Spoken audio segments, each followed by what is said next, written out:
Saya mau bicarakan itu sudah kalian bicarakan. Saya yang terakhir. Cuma kenapa saya masuk di Toastmaster dan saya selalu dukung, terutama di Medan Merdeka Bahasa Indonesia. Saya merasakan bahasa Indonesia itu sebenarnya nggak gampang. Padahal dulu saya sekolah di negeri, saya di negeri anak. Tapi terakhir itu apa yang seperti kita katakan itu bisa karena biasa.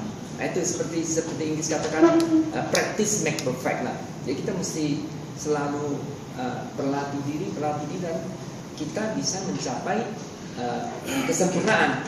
Nah, itu yang saya rasakan di Toastmaster ini sebenarnya bagi diri saya sendiri. Saya nggak pernah merasa, kita bisa merasa bangga atau rasa apa namanya cemburu. Oh, kok dia kan pintar sekali, kok pandai, saya kok nggak bisa ya.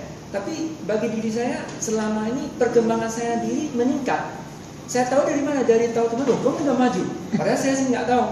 Orang memuji kita, rasanya sudah kemampuan kita itu sudah meningkat. Karena kita sendiri nggak tahu. Dan di Toastmaster ini rasanya enak nama.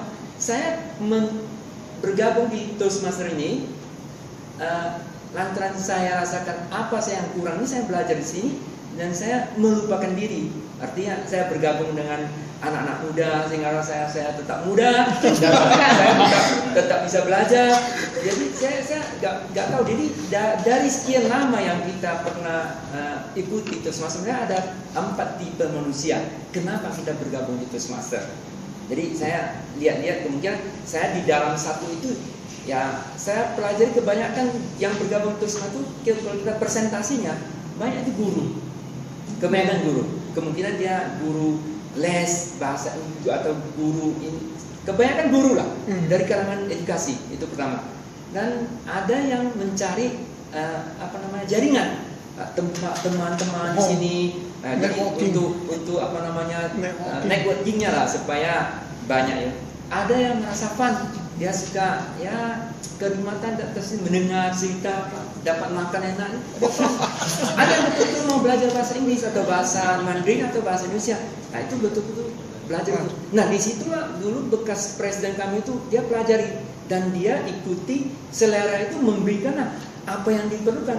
Jadi dari sebenarnya apa namanya yang di Toastmaster itu ada topik spontan. Nah, itu bagi orang-orang itu perlu pemandunya yang PPN yang benar. Nah, ada yang datang itu perlu pembicara yang betul-betul berkualitas sehingga kita merasa mendapatkan sesuatu yang kurang. Kita dapat sini apa tujuannya? Kan dengan katakan membayar dengan memang membayar makanan kita, tapi minimum saya merasakan ada sedikit yang saya bawa pulang. Tapi kalau saya sering datang sini nggak ada, rasanya waktu itu sia-sia ya. Minimum dari motivasi yang contoh yang pernah saya dapat dari Joyce mamanya, buat apalah kita memiliki yang sudah lalu, apalagi yang depan, nikmatilah saat ini umpamanya kan. Itu juga suatu buat apalah susah ya. Jadi kita pikir yang ini. Itu yang saya dapat ya. Terus dari tipe-tipe itu makanya diisi sebenarnya dari agenda itu kalau perlu betul-betul diisi dengan yang berbobot sehingga yang datang itu bisa mendapat sesuatu, jangan asal dibuat. Jadi saya merasakan ini mungkin saya sampai saat ini saya orangnya masih asal sehingga saya tidak mendapatkan suatu hasil karya yang sangat spektakuler kan nggak ada.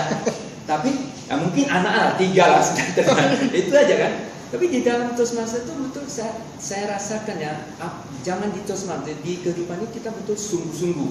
Saya nampak itu ada yang bekerja sungguh-sungguh seperti Pak Hendra dan yang mantan-mantan itu, sehingga apa yang dia orang itu dedikasinya itu ada imbalannya, apa yang ditanam, ada apa yang dia keluarkan itu betul-betul mendapatnya. Tapi kalau kita nggak kerja sesungguhnya datang, kita kerja gini ya, kembali ke kita. Memang apa yang kita kerjakan cuma segitu. Tapi kalau kita kerjakan memang sungguh-sungguh, kita nggak usah paksa, dan kembalinya memang nanti sungguh-sungguh. Saya berikan satu contoh.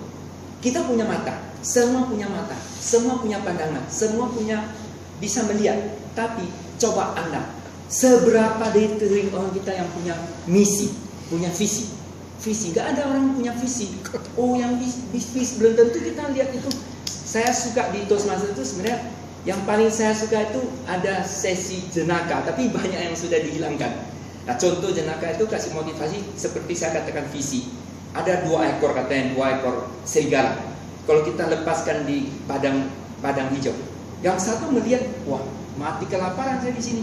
Apapun nggak bisa dapat makan, ya kan? Nah, itu dia nggak punya visi, sama-sama kan? Satu lagi, wah, kesempatan bagi saya kenapa? Di sini lapangan rumput. Satu saat kambing kan pasti makan rumput di sini. Nah, datang kambing makan itu saya punya kesempatan. 2 ekor kambing yang lain, pandangannya berbeda, visinya yang berbeda. Saya bilang 2 orang salesman, 1 penjual sepatu, dibawa ke Afrika sana. Satu melapor sama bosnya, wah, angkat tangan, ampun, saya pulang.